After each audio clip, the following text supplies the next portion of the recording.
Why do we love and hate the F-bomb? What is it about cursing, swearing, using expletives that we find attractive or inevitable when something bad happens? We stub our toe, we spill a drink on our shirt, someone cuts us off in traffic, we remember that we failed to do something, and for many of us, immediately we are tempted to launch out with language that is in some way outside the norms of usual conversation. Often language that has some capacity to shock or be offensive. What I believe is that when we are faced with something that we cannot control, that makes us feel powerless or shocked or surprised, anxious, fearful, or ashamed, we want to regain a sense of power and control. Of all of our negative emotions, anger is the one that gives us a sense of power and control. And so when we lash out with our language, then we are grabbing onto something that gives us a sense of power, where we can be the one to shock others rather than be subject to shock. We can be the one to get a response from the world rather than feeling that the world is impinging on us. People will often respond to foul language with shock or laughter.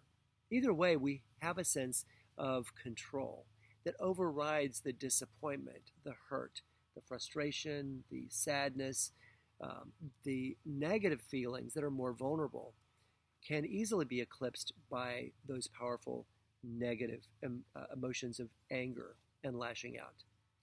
The F word in particular is powerful because it embodies both sexuality and aggression in a very strong and direct way.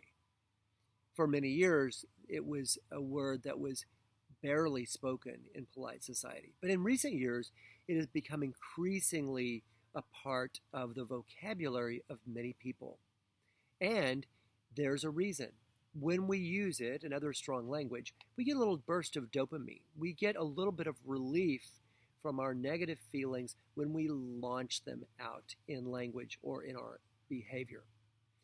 This feels good in the moment, but it turns out that when we act out our feelings, especially through some angry gesture or word or action, while it gives us a momentary relief, it actually reinforces that same response to adversity. In other words, the next time something bad happens, we are more prone to lashing out in anger with our language or our behavior. Works functions a little bit like a drug, which gives us an immediate sense of pleasure, but then cycles back around and makes us more vulnerable to its influence as time goes on.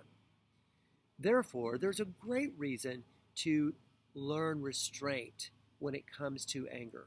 The Bible says that God is slow to anger and abounding in steadfast love. We can be angry, but we want it to be a response and not a reaction. When we immediately respond to the cares of life with language that is offensive, then we are reacting rather than responding. If we can exercise restraint and hold ourselves back from launching out, even if the word comes to mind, if we can keep it from moving past our lips, then we are better able to stay in a place of respect and responsiveness to our own emotions. We can tap into those feelings of disappointment or loss, the feelings of grief and sadness that come when bad things happen. Is this a good thing? Well, it certainly doesn't feel good because negative feelings feel negative.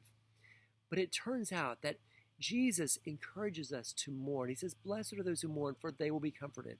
When we actually tap into those painful and vulnerable emotions and share them with God, He comforts us and restores to us a sense of peace, even in the face of our powerlessness.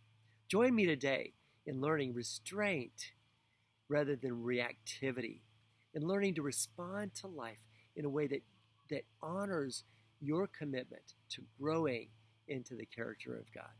You'll be grateful as time goes on, that you're more connected with yourself, that you launch out in your language less often and learn rather to be authentic and to share your feelings with God and others in an authentic and powerful way. God bless you. I love you.